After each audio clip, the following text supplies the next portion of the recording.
मुझे हालत तरफ न खाई बेदर्द न एगो बातू न नैन न मून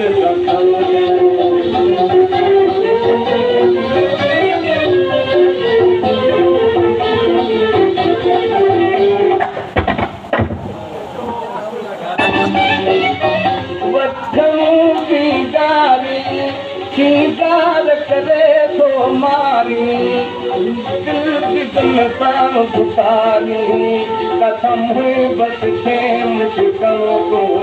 सुन नैन न मून सका